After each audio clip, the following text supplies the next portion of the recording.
Hey, I'm Lise Colucci, one of the life coaches at Queen Being. How are you all today? I'm here to help you with live video coaching as you discover, understand, and overcome narcissistic abuse and toxic relationships. And today we are talking about triggers, or at least we're starting with triggers. And in particular, when you feel like you've reached a point in your recovery and your healing where things aren't as bad and you think you're kind of over it or you're getting over it, and then the triggers hit you and they keep happening. So let's talk a little bit about that. Hello, James, and hello, Jonathan. Jonathan's talking about places he has been talking about triggers. Hello, Lynn. They can really knock you back to square one, or at least it can feel like you're knocked back to square one when you have an experience of something that feels like you're being triggered. Hello, Life's Revival. It's good to see you. I missed you last week. Let's see. I'm going to talk a bit. Hello, Deborah. I'm going to talk a bit, and then I'm going to go back and read you guys words. And I had some questions that I asked on Span with permission to read these. So somebody brought up a good point, like when it feels like a flashback to like a CPTSD flashback, which, I mean, I suppose a trigger is a trigger, right? No matter what you call it. And an experience of something that had happened, but then having a different experience years later where it's not really even related, but there's like the same theme going on, and it can trigger you and throw you right back into thinking you're being attacked or you're being traumatized again.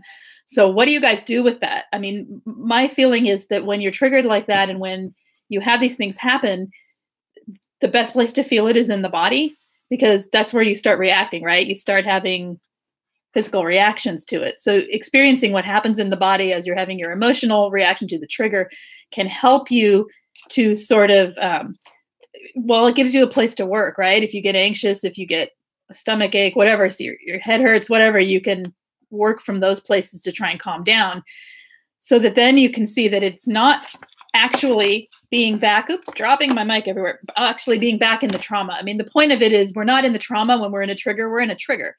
We're just experiencing a memory of a trauma, right? So sometimes things are highly triggering and they are obvious, like watching a violent movie might be super triggering for someone who's had violence in their life. And that would be kind of like, well, then don't watch the violent movie, but a lot of times it's these subtle things where the people don't actually mean to be triggering you. There could be friends. It could be just a situation. It could be like starting to date again. It could be starting to like open yourself up to other people. You can get really triggered, and it can be really difficult to move through that. So let me know what you guys do to work with that, and then we'll talk some more about it. I'm going to read some here.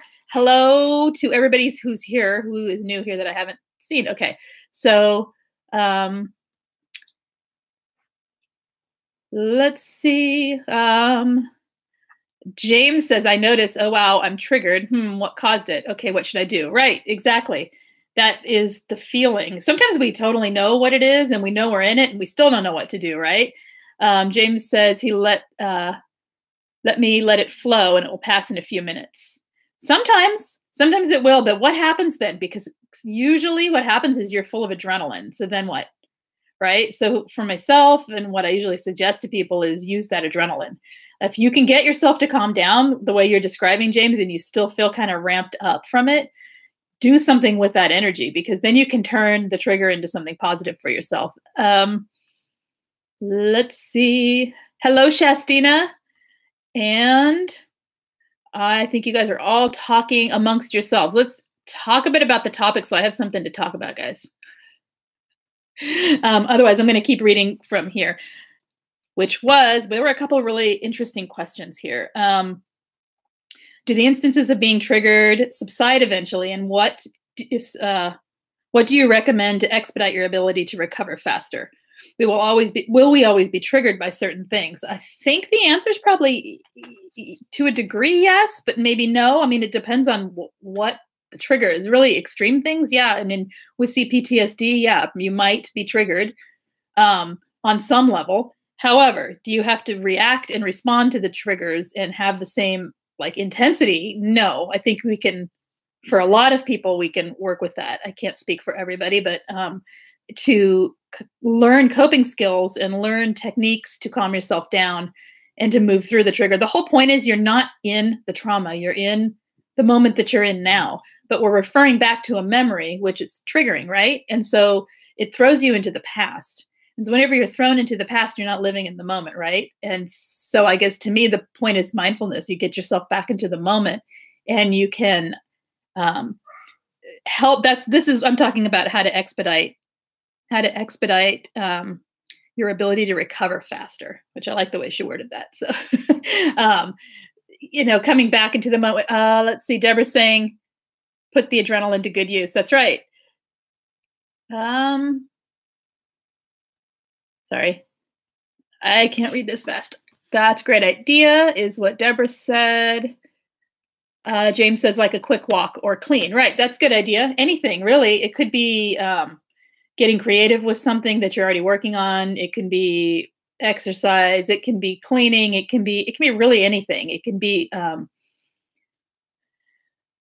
making a list of stuff that you need to do for the day. Just anything to use the energy. You've got it. You might as well use it, right? Because otherwise you sit lingering in the adrenaline rush, and it can make you feel like you need to kind of go back and respond to the trigger, if that makes sense. So it's really getting back into your own self and back into the moment of your own life, rather than going into the past every single time you're triggered. And it can be really tricky, especially if it's ongoing. Situation that described earlier, I know it was kind of an ongoing thing in a very intense situation for her. So address it. Sometimes we get triggered when we are highly in heightened emotional states, like a tragedy or a loss, or triggered just about something else, or even positive ones like new romances or new friendships or things like that can open us up to more triggers, if that makes sense, because our emotional states are kind of heightened. So understanding where you're at can help, and kind of working to calm down to begin with can help. Life's Revival says, I was horribly triggered when I watched Dr. Phil the other day. It was about a boy child kept in a closet and starved. Oh, that's horrible. I don't think anyone with empathy would not be triggered by that. But he had to walk it off for quite a while. I was shaking inside. Yeah, and there's a certain point where I just don't look at things like that. I can't, right? I just walk away to begin with, because I don't need to hear that story to enrich my life. And therefore, I don't look. It's sensationalized to me at that point. And I feel bad for the child, and I understand them wanting to tell their story, but I don't need to hear it, right? And yeah, walking it off, it helps. What do you do when you walk it off? Let's talk about that. What I do and what I suggest to do is go ahead and feel what you need to feel for a little while. Go ahead and walk it off, like literally walk it off. Feel your feet pounding on the ground and your heart rate rising and your body temperature rising, and just let yourself walk. Let your thoughts be where they are. But then at a certain point in your walk, and I usually do it after about 5 minutes, is start intentionally focusing on what's around you.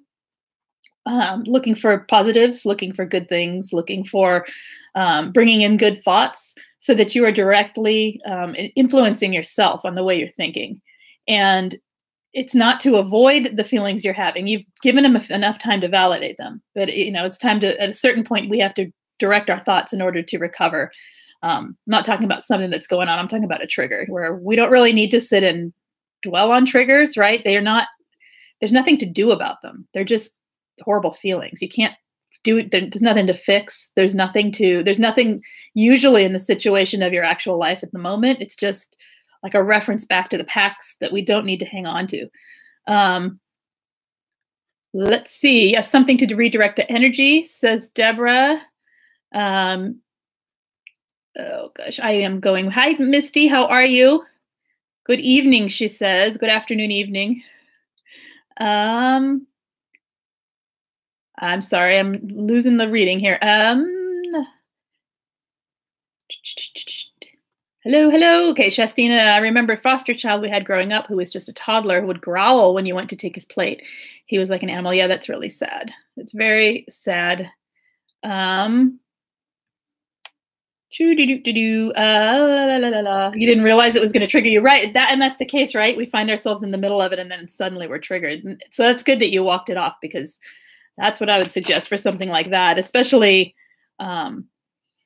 when it's coming in through media, because it's just kind of overstimulating the way they present it to you. So, anything else with triggers, you guys? I'm going to read this last one, which was a fun question, I thought. What are triggers? Are they things that cause me to obsess about a narc, or cause me to want to communicate, or actually break no contact? Yes and no. I mean, what you're describing is trauma bonding. To the person that wrote that, you're describing trauma bonding. A trigger can elicit feelings of trauma bonding. I mean, even when we're kind of semi or mostly recovered from trauma bonds, having a trigger that reminds us of something can totally do all of those things and make us want to break no contact and go back, or, go into the situation with the narc, because, so that can happen. But the trigger itself is anything that gives you a feeling, usually a feeling or a memory of the trauma itself. And it can be even like maybe you ate, ice cream every Sunday, and when you walk past the ice cream store, you feel a trigger, you feel a pull toward that person, or you feel upset. It can create an emotion in you. Like a simple thing can create an emotion in you. Just one person saying no to you might trigger your narcissistic mother never agreeing to anything that you ask for. So, and then we got to learn that it's okay for people to say no. That's life, right? We can't be told yes all the time. And it's not a reflection of our current state. It's a thing that's being thrown into our past and making us have a reaction that really isn't appropriate for the moment. That's how I see triggers. I hope that makes sense. I'm a little vague today.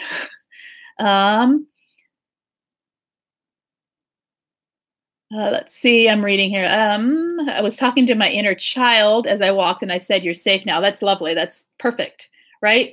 You're safe now. That's how I word it. You're safe now. It's all good. You're safe now. And we do have to talk to ourselves a lot through this process, or at least in our minds. We have to often remind ourselves that we're not in the trauma. We're safe. It's okay. Deborah says, exactly, you have to allow yourself to feel for a few minutes. Right, you do, because if you don't, you're just covering it up. And it's kind of important that we feel our way through these. That's how you heal the many, many, many layers of abuse. Let's see. Soccer mom, I like that you said nothing to do about the triggers. Just let them go. I find you're having trouble letting go. Okay. So what do you tell yourself instead of letting go? In what way do you hang on? Sometimes we hang on with our bodies through tension. So that's a really fun way, I suppose, to work with it, because you don't have to have any logic or emotion around it. You can just seek the tension in your body. Like when you have a trigger or get upset in this way, look for it. Look for the tensions. Feel it. Like just kind of scan your body top to bottom with your mind. And when you find the tension, just relax it and breathe, and make sure you breathe. Doing that can kind of bypass the thought process and at least settle the trigger down a little bit. It also slows the adrenaline response down a bit, so you don't end up so keyed up from it afterwards.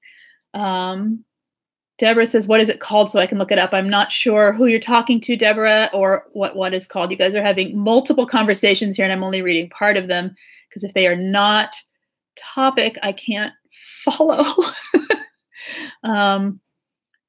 Jonathan's talking about a soothing, calming toolbox. Anyone else familiar with it? I often suggest people create a self-care toolkit, which I think is the same thing. So find something for each sense.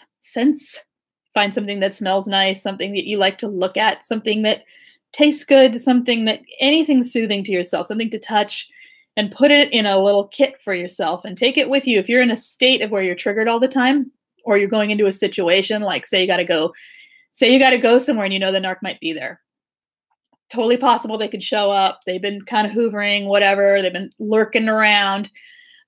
Create something to give yourself self-calming and self-soothing, which I think is similar to what Jonathan's talking about with a self-care box. Yeah, he says it's a little box that has things that come for your senses. Yeah, I suggest this all the time. I have an article with it in it too. Anyway, yes, it's a great one because you are, so first of all, separate yourself from the situation. If you say you bump into the narc and you're triggered, that would be an obvious trigger, right? Or say someone starts talking about something from your past and whatever. So you're triggered. So get away from the situation for a second, take a breath, and then go to your little toolkit, your box, your first aid kit, I call it, and pull out the thing that has the scent on it. Because the scent is the fastest thing to your emotional center. That's the fastest sense to your emotional center. The calming box, Lise. Okay, got it.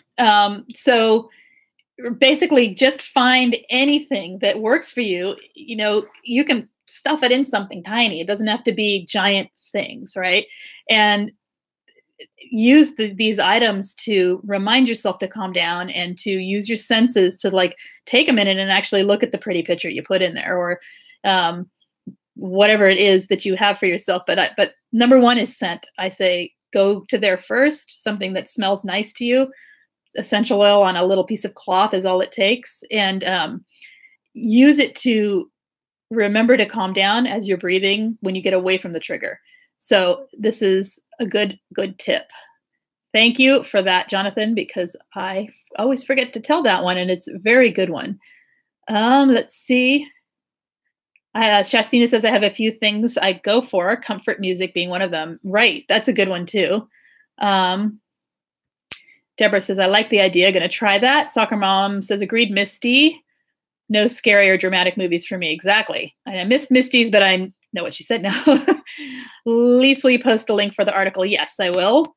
I'll post it below. Please remind me in the comments. If I don't post it in the, below, please just remind me in the comments and I'll get it up.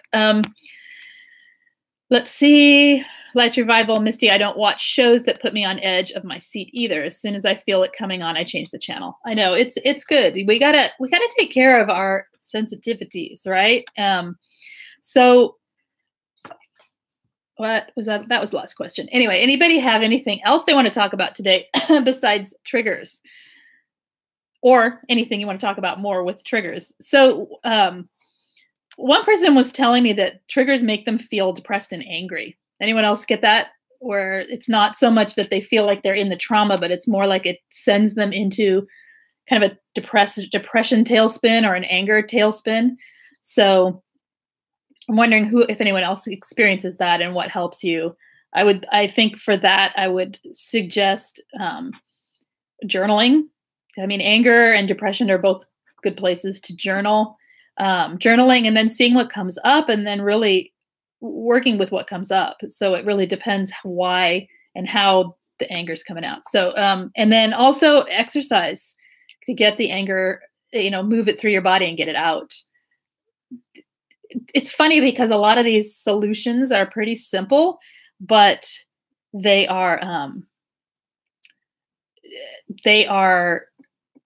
forget to do them in the moment, right? Like as I'm forgetting what I'm trying to say.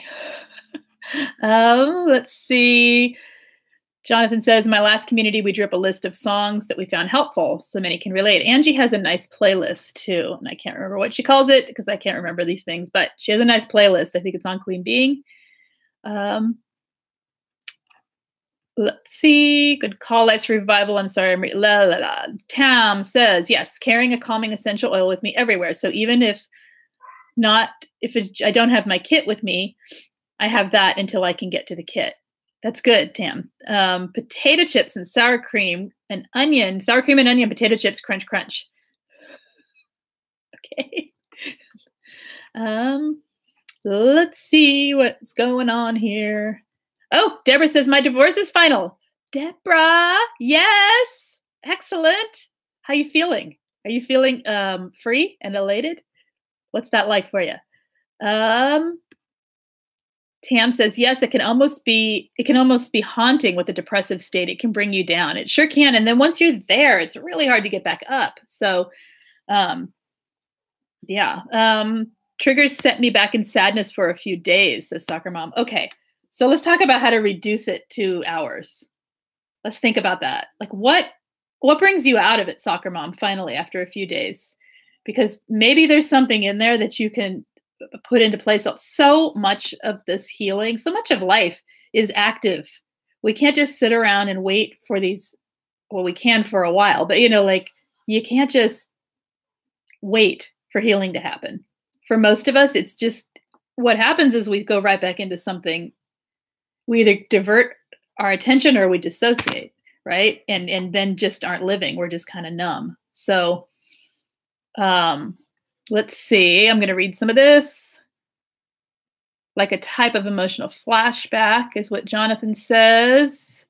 Mo Cowboy, hello, howdy.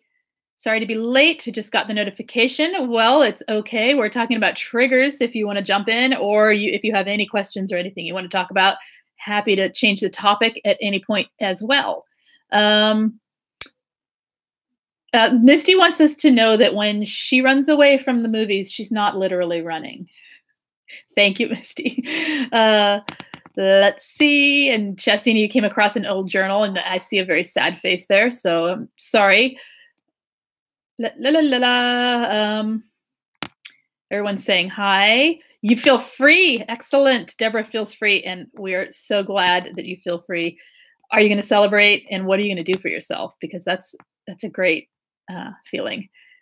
You do have to push yourself to be happy. Deborah says you have to push yourself to be happy. It's a shift of focus is how I see it. We're going to focus on something. We're going to be paying attention to something all the time anyway. So it really is a matter of shifting your focus onto more positive things. Again, I'm just going to repeat myself like a broken record. Gratitude. That's the best place to start. You can almost always find something to be grateful for, even if it's tiny, right? And shifting your focus there, again, can get you out of that depressive state, and through triggers. So, I mean, really, it all goes together, right? We're talking about Pop-Tarts. I don't know why, but because Chastine is eating Pop-Tarts. Excellent. Okay. Healing is intentional. It sure is. And if you want to thrive, it really does help to begin with the self-care and begin with J. Cat was asking about shame spirals. Okay. I'm losing it here, guys. I'm losing the flow of this chat today. I don't know why. It feels like it's jumping topics, and my brain can't keep up. Jonathan says, my father is still pushing that you need to be happy. Harmony feels with your cousins. Oh, that's unfortunate. And you can just say, yep. I don't know what else to say to people when they won't let up, right? Yep. Triggers, says Mo Cowboy, learning and listening. Let's see. Who did I miss here? Oh, we're having cherry Pop-Tarts. Excellent. Okay. Hello, Natasha. How are you doing? Tam says, with recent bout was because talking it through helped me regain perspective. Excellent. Today was much better and positive, even in spite of the crisis news. Yeah, that's good. Talking it through can help you gain perspective, because it can help to see that you're not in the situation you were in. You're in a different situation. And I mean, yours is complex, and I'm not going to share your story, but yes, I'm glad that it helped shift your perspective. But that's the point, perspective shift. Remembering that we're not in the moment of pain, we are in a trigger, which is an echo of the pain, right? It's a memory. And it's not useful to continue holding on to that. We're going to have them. They happen because our nervous system is saying, look out, danger. When it experiences something that looks like danger, it's smart, right? We're smart. We learn from things that happen to us. And so, yeah, we get triggered. But holding on to that trigger is not going to serve you in any way. And so understanding that, for me, that's pretty much what it takes to get out of it. I have to tell myself, this does not serve my life in any way. And then I have to start doing the things that I've been talking about. So anyway, we're talking about cherry donuts. Anything else? Deborah says you have to want to be happy. You really do. You really do. Or in the very least, you have to want out. You have to want to escape the pain and the discomfort of everything you're experiencing. Jonathan says his youngest sister has his back. The funeral was stressful. I'm sorry. Yes, I'm glad your sister's got your back. Natasha says triggers are bad, causes anxiety attacks. Okay, what do you do for the anxiety attacks? That's another one. Besides depression, that's a totally different feeling, having an anxiety attack, isn't it? So what I talked about earlier, and I think this helps me with anxiety, is focusing on where in the body the anxiety is manifesting, where I'm feeling it, and using relaxation, movement, intention to sort of calm those places down. And once you can get the body to calm down, the emotions start to follow. You can get the body and the mind to calm down, the emotions will follow. They may not go all the way down like to where you're totally calm, but they act together. It's a whole mechanism of anxiety, right? We have a thought or a trigger, which is in the form of an image or a flash or whatever happens. And then our minds tell our emotions jump in and say, uh-oh, danger, right? And we react. And then our body goes into fight, flight, freeze, or fawn, right? Whatever our mode of, our primary mode of response is to these things. And then you're just in that loop. So calming your emotions is almost impossible without your mind and some people can, but the easiest way for me is the body, because it's way more willing to listen than the rest, So calming the body and then the mind, the emotions tend to follow. That's just, it does work for a lot of people. It works for me. Tam says, yes, memory echo, and we aren't that person we were, so we don't need the same survival tactics. Thank you. It was survival. That's a good point, Tam. We have a trigger to something, excuse me, we have a trigger to something that we were forced to have survival. Well, so what am I trying to say? It was survival. That's the experience we had. When we're triggered, we're thrown into survival mode. We're thrown into a coping strategy and survival mode. And we have to remember there's nothing to survive. We're fine. We're safe. Like, was it Life Survival was saying, it's okay, I'm safe now. We truly are. And so talking yourself down while you move your body, that's perfect, right? Because like I was saying, you get your mind and your body in sync and your emotions will start to follow for the most part. Not always, but can't promise. Let's see. J Cat, hello. Did I say hello to you? If not, hello. Let's see. My phone threw me out and froze again. Okay. J Cat, I do what I can, but I think Lise would do well to appoint a channel moderator, not necessarily me, of course. A channel moderator. Okay. All right. I freeze in response to triggers. You freeze. Yes. And dissociate. Yup. I get that. I like the way Pete Walker describes it. The 4F responses. Yeah, I'm reading that book right now. So exactly. That's exactly it. So he says, I like the way Pete Walker describes it, the 4F responses, which is fight, flight, freeze, and fawn, to triggers and their combinations, which are, what is fight is narcissism, flight is what, OCD, what, fight, yeah, flight is OCD, freeze is dissociation, and fawn is codependency. That's how he describes it. So it's interesting when you think of it that way, because it's true. I mean, it really, you can see how it fits together, and you can find your own response. I mean, your own primary response, and then work with it from there. So, and I like cherry tart triggers my food addict. Okay, right? We're talking about eating disorders now. Tam says, not sure what you mean. I suppose, okay.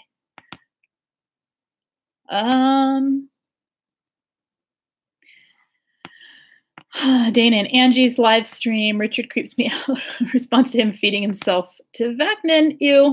No comment. Anyway, I'm sure there are reasons, and I'm going to move on.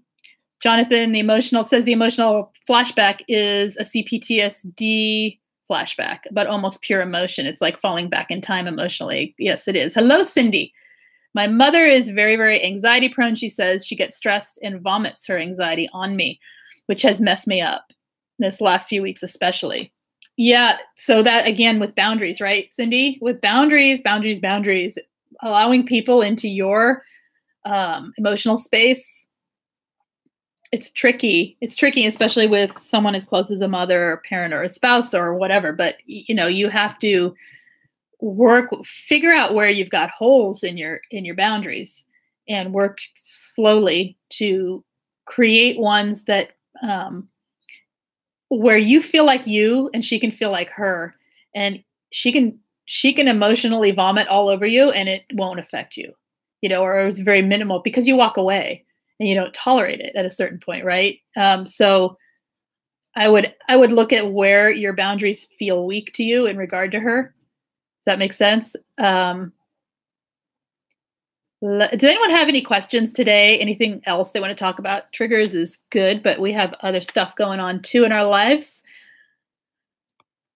I'm going to skip all that. I remember, Shastina says, I remember a time when I was recognizing when I was at the point and explaining it to Angie sounded like I was nuts, but you could actually catch yourself when you start dissociating out and, right? Yeah, go like that. But really, I mean, we can often we can have a trigger and dissociate and not even know it, because what it feels like is that doesn't affect me anymore. You see? And it's, but it actually is, because if you're stopping your life, so if you say, for example, you make a new friend, or you're, I don't know, you're talking to someone new, and you don't have the same feeling of excitement or like joy or whatever jumping into this new friendship or whatever you're doing that you would have had maybe, I don't know, a long time ago before the narc. And you might think, oh, I'm over it. I'm over the fear of meeting new people. But at the same time, you're not actually moving forward because you're dissociating by not feeling. Does that make sense? Because it should be fun and light and joyful when you meet someone new, right? Or maybe not should. It would be nice if it were, and it would be nice to get back there. So when you find yourself like not having feelings and not moving forward at the same time, there's a question as whether or not we're dissociating as well. Is that making any sense? I don't know. You used to automatically do it and you can catch it. Yeah, no, that's good. I know it's a really good skill. I mean, we can function highly under a lot of stress when we dissociate from and again, when I say dissociate, I do not mean dissociative personality, what do you call it? DID, dissociative identity disorder. I'm talking about dissociation from, fight, flight, freeze, and fawn kind of responses from trauma. Well, I'm talking about when what am I trying to say? You know what I'm saying? I'm not talking about DID. Let's put it that way, which is a totally different, people have a different experience with that. And have different methods for coping and healing from that. So I'm talking about what you're talking about, Shastina, which is you can catch yourself while it's happening and you're not actually shifting personality. You're just floating away, or you're just becoming basically numb and immune to whatever's happening in the situation. And that's how we cope. But when we go through life in that way, life gets really bland, right? So we have to wake it back up, and that's how we start to heal. Cindy says, I have no boundaries. Okay, then there's a good place to start working, my friend. Let's create some boundaries, right? I'll have to check that out. Let's see. I didn't know what boundaries were till Angie. Right. Boundaries is a good subtopic here. Well, it's a topic all in itself, but it's a good place to go if we want to talk about that too. Let's see. Diana, hello. I hear you. You're talking limbic system response that's wired in. That's what I'm talking. Just keeping the words. I don't have to explain. Let's see. Mo Cowboy, I have freeze and flight response, sometimes combined. The 4F response often combined. Yeah, I have freeze fawn. So I totally get it. I think a lot of it is combined, especially when you have CPTSD, because there have been multiple, for most of us, multiple traumas that created the CPTSD, and each one has a different response that's needed. But I can definitely relate to that. JCat says, makes sense.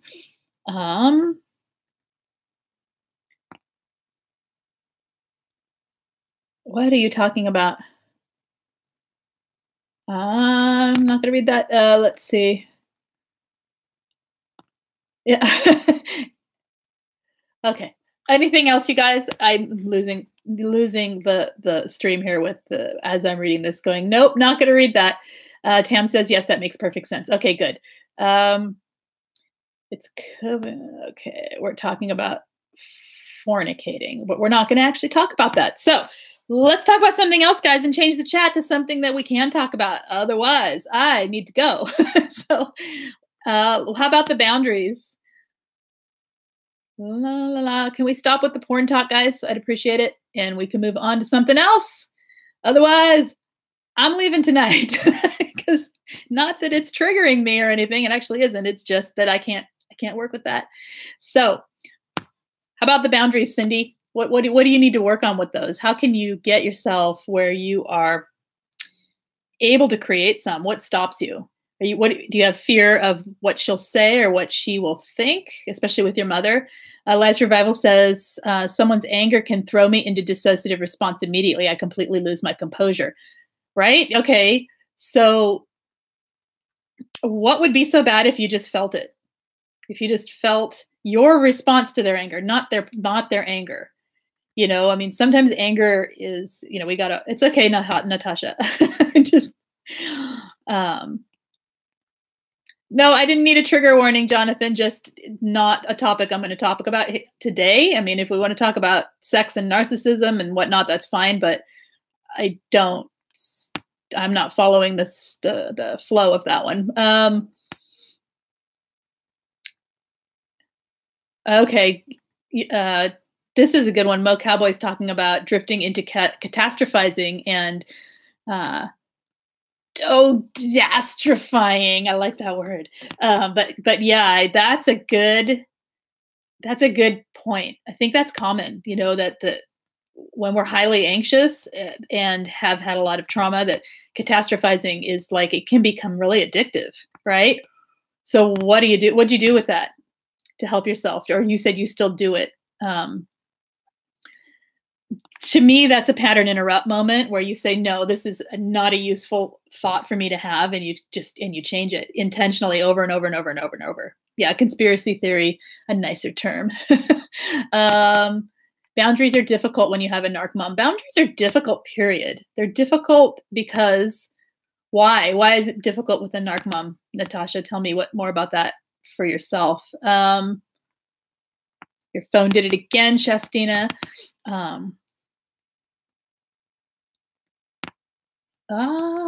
Let's see. Jonathan says, my enabler dad doesn't have many boundaries either. Straight up stole from me once.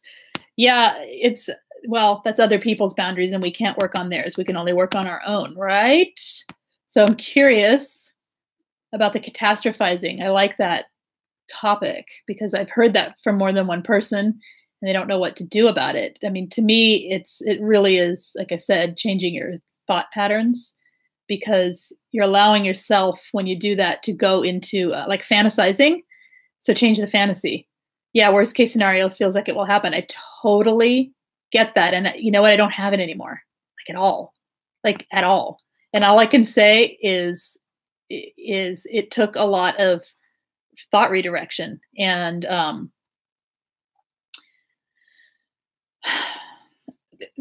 again, with the gratitude thing, you know, but really training your mind to lean toward the positive and to training your mind to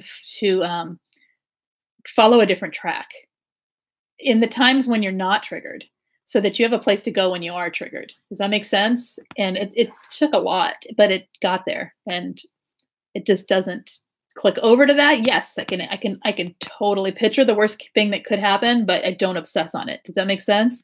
And I get what you're talking about, believe me. Mo Cowboy says I self-talk. Like, if this is the end of the world, why worry or panic? Exactly. If this is the end of the world, which I can laugh at and come back to reality, like it's simply a broken pipe. Right. Exactly. You can talk yourself through it. And then, I mean, again, I'd suggest, if you do this a lot, to really spend a lot of your day focusing on positivity and gratitude. And I don't mean that to sound Pollyanna, but really we create these neural pathways in our minds, right? Our brains have the capability of doing that. So use that capability. And that way, when you go there, after you do this that you're talking about with, why worry, why panic, and you do that, then you have a place to go that gets your mind back on track to where you want it to be. Does that make sense? Self-talk and humor is the best, isn't it? It's difficult when your mind is negative. It is not, it is, okay. It's change when your mind is negative. You can restate that, because you know what? It's difficult always. Everything's difficult. Any change is difficult. Okay. So your mindset of telling yourself it's difficult when my mind is negative is going to keep it so that, well, why try? Why bother? It's too difficult. It's too hard. I can't do it. Right? We can talk ourselves all the way through that one and all the way out to the other side, which is not ever making change. But it is change when your mind is negative is absolutely 100% correct and positive. So you see right there, you can restate that statement and begin to make change in your life. So much of this is self discipline to get yourself to catch when you're doing stuff like that. Like that one statement right there, I feel like, just changing that can change a lot for yourself. Let's see. Tam says, okay, wow, I thought I was the only one who thought like that. I've always done it, but it was like a clean out of my thought, because once I catastrophize, I could stop. Okay. And then say, that's the worst. Now what can be done? Interesting. So you found a coping skill for the coping skill, Tam. You found a way to cope with the coping skill, and yet you still had to go all the way through the process of having the catastrophizing thoughts. That's interesting. You're so clever, my friend. My legs shake when I am nervous. That's a normal response to anxiety. I mean, working with the anxiety in the body, like I was saying earlier, is super useful. Your body and your whoops. And I throw my mic on the ground. Your body. Okay, so picture a triangle. You picture a triangle. Let me get my mic set up here. Your body's at the top, okay? And then you've got like the other points of the triangle, right? Okay, so you got your body, you got your mind, and you got your emotions. And you picture them like stuck together by rubber bands, and there's pins, okay? And so when your mind goes, oh, and it goes up here, and then your body starts to react to or your emotions get involved, and they say, oh my gosh, this is the worst thing ever, and I'm right back in the trauma, whatever. Your body follows. And so when your mind and your emotions go, your body follows, and then you start shaking, you start sweating, you start feeling sick. You have the panic, right? Or the depression or whatever it is, usually the panic sets in. So if you can use your mind to get your body and your body together to calm down, the emotions will follow. These things want to stay. They want to stay in this like unit together. This is what I was taught by an anxiety specialist. So I'm sharing it, but they want to stay in one unit. They want to be together. We want to be here or here or here, like our body, mind, and emotions kind of want to be in sync. So if one is pulling and then the other one pulls, the third one goes. So if you pull them down intentionally into a more calm state, the emotions will follow. And it takes practice, but it works. Let's see here. Let's see, that made sense. Okay, and humor releases endorphins and brings back the positive feeling, doesn't it? It's great. Humor is the best. I'm not feeling super humorous today. I can try. Let's see, again with the cell phone. Okay. I am lost in the chat again. You guys have having lots of peripheral chat, which makes me not understand what's happening with the flow, which means I do need a moderator to just kind of delete stuff that is unrelated, right? Is that what you're saying? I don't know. I was going to say I talk myself through everything, says Shastina, out loud sometimes even. It's helpful. It's very helpful. And Mo Cowboy says, yep, Jonathan, anything soothing agent can be abused. Becoming addictive, that pesky thing called balance is my goal. Balance is a great goal. And you know what? A good topic. I think, I'm gonna write that down. Balance. Let's talk about balance on Thursday. What kind of questions do you guys have about balance right now that we can bring to Thursday's chat as well? Because I will start thinking about that. It's a really good topic. We have to learn to balance, right? So Tam says balance is a definite goal here too. So let's figure it out. Ask some questions or leave comments. You know, even better than asking questions now is leave comments later. Come back to this. Leave comments for me about balance or questions that you have or thoughts you have or how you're working with it or whatever. And I will add it to the intro for Thursday and we'll get started with that because I think it's a really good topic. Let's see. Balance. How? Balance in your life. How to create balance in your life. We get really, really out of balance. It's okay, Jonathan. I just can't follow. We get really out of balance because we are so focused on, okay, so say you're with a narc and say there was the time when we were with our narc and we are trying to leave or we leave or that we're discarded or whatever. Our entire, when you're newly discarded, your entire focus of your life is about that narcissist, and it's about the pain you're feeling and the hurt they caused, and you know, like the list goes on, right? So we can't live that way forever. It's so out of balance because there's no focus back on yourself. So as you bring it back onto yourself, then you start to balance that. I mean, balance can be anything really. And you said grounded balance of emotions, that too. I mean, how to balance, let's see, Shastina says, how to balance what is real to what we perceive that may be overthinking on. Well, how to balance what is real to what we perceive. I'd say how to let go of how to let go of assumptions is what you're talking about, Shastina, I think. How to balance what is real to what we perceive that we may be overthinking on. I think that a lot of that comes down to assumptions. Let's think about that for a little bit, because I think that might be what you're hinting or what you're getting at there.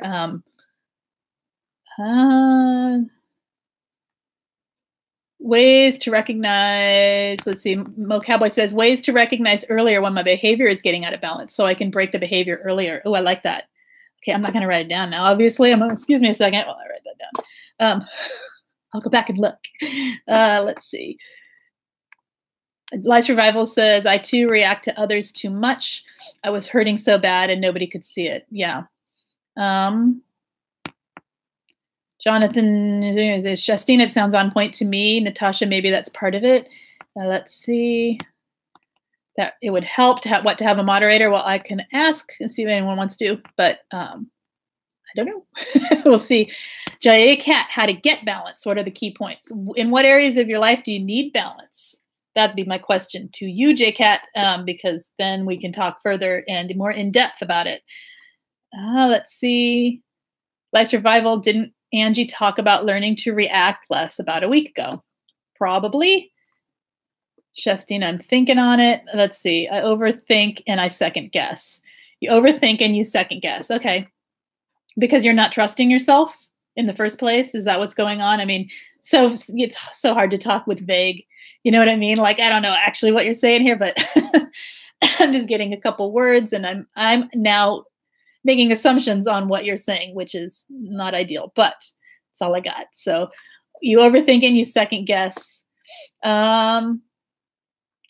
Let's see.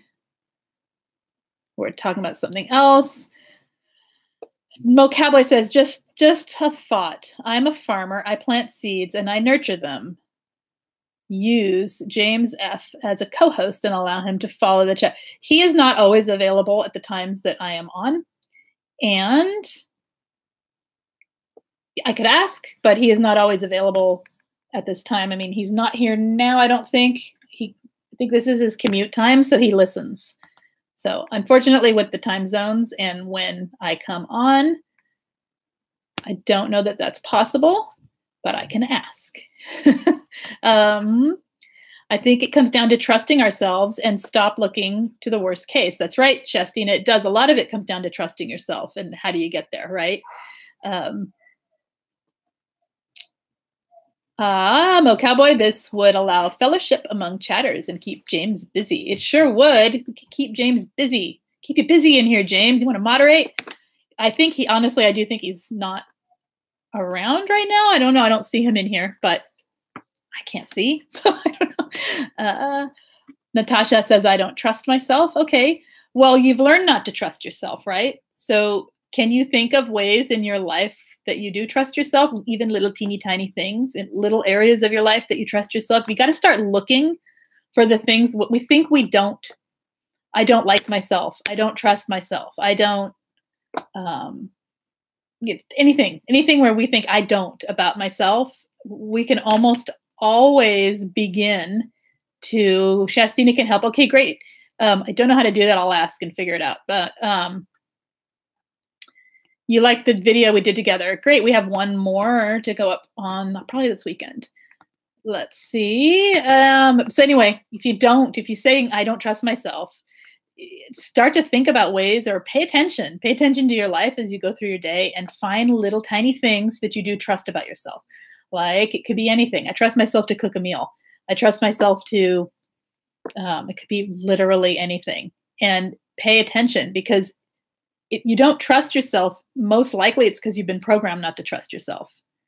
And there are plenty of places any human being could not trust themselves. That's just part of being human, right? We all have things that we can't trust about ourselves. But when you believe that you don't trust yourself, that's when you can, work to change that belief, because that's a big one to change. So once you start to trust yourself, you start to see where you need to work on things to gain your own trust, if that makes sense. And then you can start making changes. This is all about making changes in our own lives, right? Natasha, boom, light bulb. I think Lisa's right for our narcissistic programming. Yeah, I think it is too. Well, I said it, so I guess I would think it's right. Sorry. Shastina, I've been on the is it me this week with problems with my kids. It's such a hard one, because we do, of course we have reactionary behaviors that can look like whatever they look like, and it can make you feel that way too. Let's see. Don't have others to bounce off of. Okay. Yeah, that's not easy. Life's Revival says, thank you to Jonathan. I did watch that video. Okay. All right, you guys. Oh, it's almost 5:30. Almost 5:30, almost time to go. So anybody have anything else that they want to talk about? I like this balance piece for Thursday.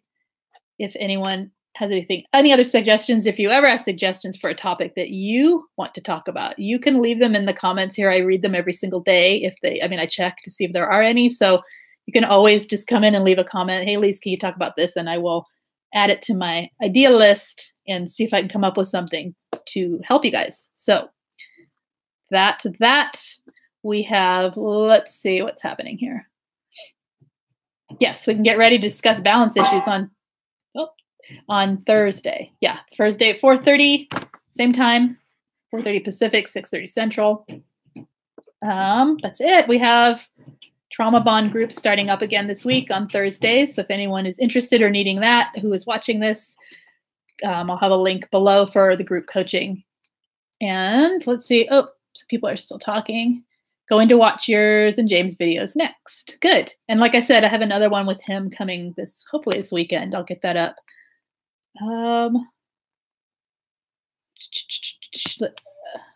Sorry. Balance, how, and exercises. Okay. Okay. Well, I would say for you guys between now and then, if you want a little exercise, find areas in your life where you feel you do not have enough balance. And we could talk about that, because it's a lot easier to balance is kind of a vague and giant thing. I mean, you could talk about balance in so many areas of life, right? And talking about it really generally is kind of difficult. But if I have some specifics, like where you feel your life is out of balance and how to get it back or how to build more balance in, then it can be helpful. So I would say between now and then, if you guys want a little exercise, go for it. Think about where in your life you need to find balance or you would like to find balance. So trusting self and trusting others, please, Lise. Okay, good. Keep adding them and I will trusting self and trusting others. Okay. Yeah, keep adding them and talk to me. And because the more info I have, the easier it is to tailor it to help you in particular. You know what I'm saying? Let's see. Tam says, okay, sounds great. Good night, everyone. Yay, another Lise and James video, says Mo Cowboy. Yay.